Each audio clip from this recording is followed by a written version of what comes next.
Meu vizinho jogou uma semente no seu quintal, de repente brotou um tremendo matagal. Meu vizinho jogou. Cannabis, marihuana, verdinha, Mary Jane.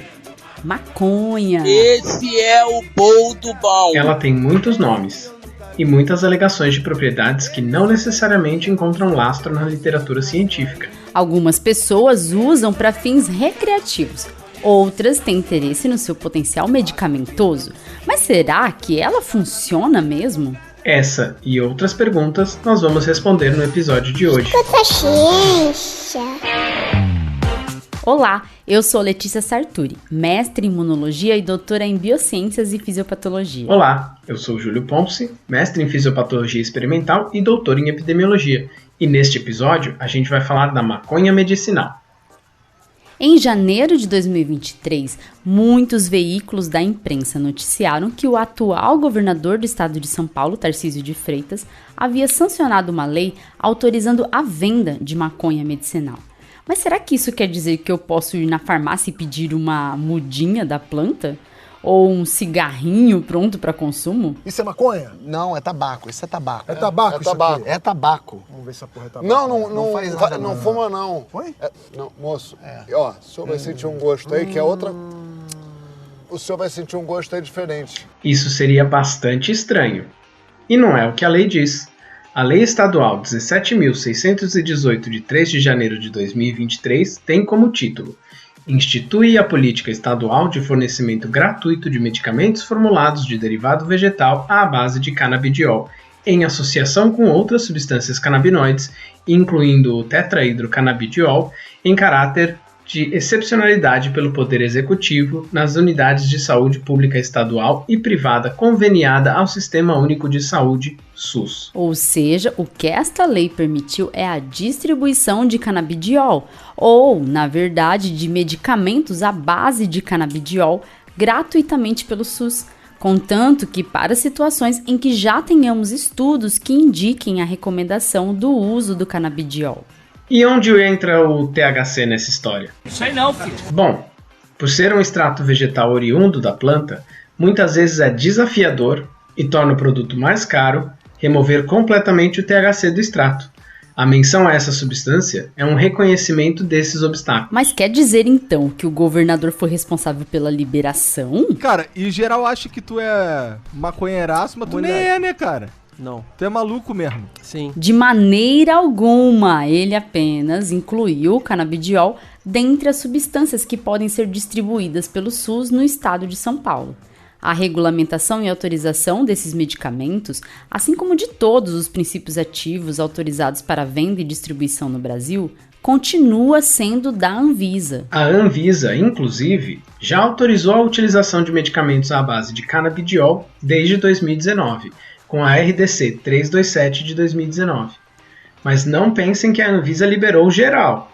Afinal, é ela também a responsável pela lista das substâncias proibidas no Brasil, a famosa RDC 344 de 1998. Para os medicamentos à base de cannabis, os profissionais de saúde não podem, por exemplo, distribuir amostras grátis. Além disso, há um controle muito restrito da composição desses extratos. Os produtos precisam conter principalmente canabidiol e ter THC abaixo de 0,2%. Ou seja, a cada grama do produto não pode haver mais do que 2 mg de THC. Apenas para comparação, em geral, 1 grama de maconha tem 100 mg de THC. Mesmo se considerarmos a perda durante a queima no consumo de um cigarro, seriam 50 mg de THC. Os produtos autorizados no Brasil podem ter no máximo 25 vezes menos do que isso. Ou seja, os produtos à base de canabidiol não causam os efeitos psicoativos, o barato, do consumo de cigarros de maconha, se consumidos com a devida recomendação de um profissional de saúde e na posologia correta. Produtos com teores acima do permitido são autorizados apenas em situações muito específicas pela Anvisa, naquelas situações em que há comprovação de ausência de alternativas terapêuticas. A lei estadual surgiu por conta do aumento de casos de judicialização junto ao Ministério Público de São Paulo. Pessoas que tiveram um medicamento recomendado por seus médicos encontraram obstáculos em consegui-lo junto ao SUS e recorreram à justiça. E olha, esses medicamentos podem ser bem caros. Em uma rápida pesquisa, encontramos extratos a partir de R$400, com algumas formulações passando de R$2.200. Cada caixa é recomendada para uso por 1 mês. Até novembro de 2022, a Anvisa já havia aprovado 23 medicamentos com compostos presentes na cannabis sativa, 9 à base de extratos da planta e 14 de canabidiol purificado. Há variedades da planta de cannabis, que chamamos de hemp ou cânhamo, que têm maiores concentrações de CBD, o canabidiol, e baixas de THC, o princípio psicoativo, de forma que os extratos naturalmente contêm doses menores da substância psicoativa. Mas o que há de ciência e comprovação por trás do canabidiol? Será que ele tem tanta recomendação de uso assim? O canabidiol é bastante estudado, mas a posologia exata e recomendações de uso ainda são objetos de muita discussão.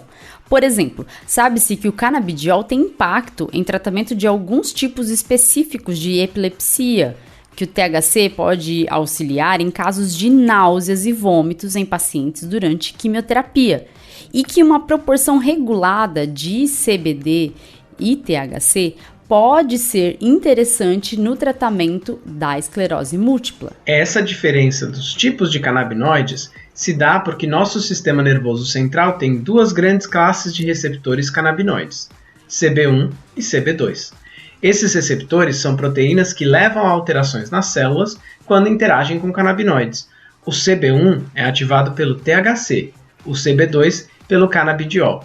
Tratamentos que dependam da ativação de um ou de outro, ou dos dois, vão ter recomendação de composição de princípios ativos diferentes. A distribuição dos receptores é ampla pelo organismo e ocorre também na periferia do corpo, sendo que até em órgãos linfóides como o baço, onde há presença de células do sistema imune, temos a expressão de receptor de canabinoides como o CBD. Olha, então deve ter algum efeito no sistema imune. Calma. Isso não quer dizer que você vai sair usando canabinoides para tratar doenças autoimunes, por exemplo. O uso deve ser somente para as recomendações em que há evidência científica de eficácia. Há uma lista grande de recomendações por aí que ou contam com estudos de qualidade duvidosa, ou pequena amostra de pacientes, ou sem estudo algum. Encontramos aqui recomendações para pacientes de Alzheimer, estresse pós-traumático e até dependência de opioides. Há muitos pesquisadores empenhados em descobrir fins terapêuticos para os canabinoides. No entanto, é preciso ter atenção com a qualidade dos estudos conduzidos, o tipo de estudo e o resultado obtido. Especialmente para não achar que uma evidência pouco robusta pode ser usada para justificar o uso de medicamentos contendo canabinoides. Por exemplo, estudos in vitro, mesmo sendo bem conduzidos, não implicam necessariamente no uso em vivo. Você não pode justificar o uso de um medicamento baseando-se apenas em resultados obtidos em células cultivadas em condições altamente controladas. Para você entender como deve ser o fluxo de estudos que embasam a recomendação médica, veja só esse estudo publicado na revista Frontiers in Molecular Neuroscience, em 2021. E conduzido por pesquisadores brasileiros. No estudo, os resultados apontaram a possibilidade do uso de canabidiol para tratar esquizofrenia. O estudo foi realizado in vitro, em células de oligodendrócitos humanos. Nessas células, o canabidiol ativou mecanismos bioquímicos de proteção celular similares ao dos fármacos clozapina e haloperidol, que já são usados para tratar a esquizofrenia. Os compostos canabinoides administrados foram capazes de cancelar os efeitos da administração da cuprizona. Essa cuprizona é uma substância que danifica a bainha de mielina, que é o revestimento das extensões dos neurônios, e então prejudica a transmissão dos impulsos nervosos, uma das prováveis causas da esquizofrenia. Evidências de estudos in vitro, como essa, somadas a outras evidências de estudos em animais, justificou o andamento de estudos clínicos em humanos para verificar a eficácia do canabidiol para tratar a esquizofrenia. Então, com os estudos clínicos, poderemos ter ideia sobre a segurança e eficácia do canabidiol no tratamento da esquizofrenia. É claro que esses estudos também devem ser conduzidos de acordo com o método científico, com o número de participantes adequados, etc., para gerar evidências robustas. Para que haja recomendação médica, as evidências de estudos clínicos devem ser robustas, entendeu? Ou seja, a recomendação médica só deve existir quando houver evidência de eficácia e, como qualquer medicamento, com uma concentração conhecida e controlada dos componentes que sabemos ter efeito para tratar o sintoma. Por isso, a aplicação da maconha fumada como forma de tratamento tem uma série de ressalvas. A forma fumada não é a mais eficaz para a administração de canabinoides, por conta da perda do princípio ativo com aquecimento e os riscos pulmonares do próprio ato de fumar.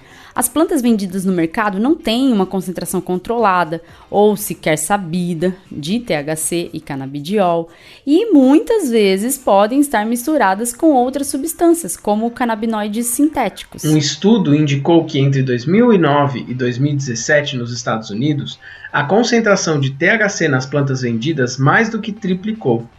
Isso se deve ao fato de que as pessoas que adquirem a planta para fins recreativos, ou seja, em busca dos efeitos psicoativos, podem desejar versões mais potentes da planta, que podem ser selecionadas com cruzamentos entre variedades, favorecendo uma maior concentração de THC. Mas atenção, deixar a planta com concentração maior de THC não quer dizer que essa seja a forma mais recomendada para uso médico. Como já mencionamos, para este uso é necessário conhecer a concentração.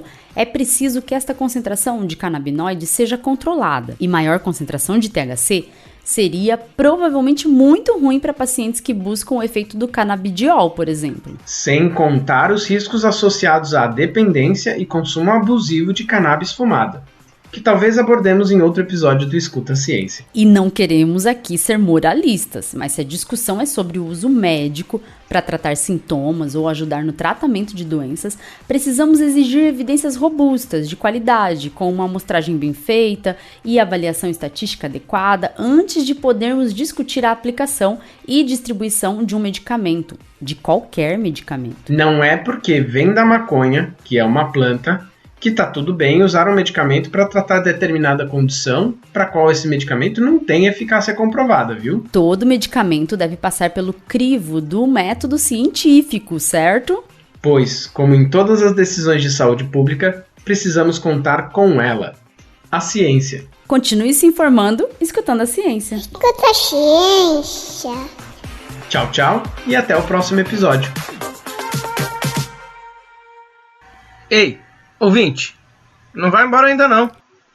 Você sabia que agora você pode apoiar o Escuta Ciência? Sim, nós criamos um Apoia-se para o Escuta Ciência. Você poderá nos ajudar a ampliar nosso trabalho e custear os gastos que temos para semanalmente colocar o Escuta Ciência no ar. Você pode nos apoiar com valores a partir de R$2. Viu? A gente nem tá pedindo muito. E ainda terá recompensas que incluem dar pitacos no podcast, sugerir temas, um grupo exclusivo para apoiadores, episódios exclusivos e até sorteio de brindes com temas científicos. Entra no link do Apoia-se que está na descrição do episódio. Esse link aqui, apoia.se/Escuta a Ciência Podcast, tudo junto e sem acento. Apoie nosso trabalho. Fazemos isso por amor e dedicação, mas queremos fazer cada vez melhor para você, por você. Seu apoio é importante. Se você não puder apoiar com dinheiro, não se preocupe. Nos ajude divulgando o Escuta a Ciência. Obrigada por acreditar que a ciência deve ser escutada.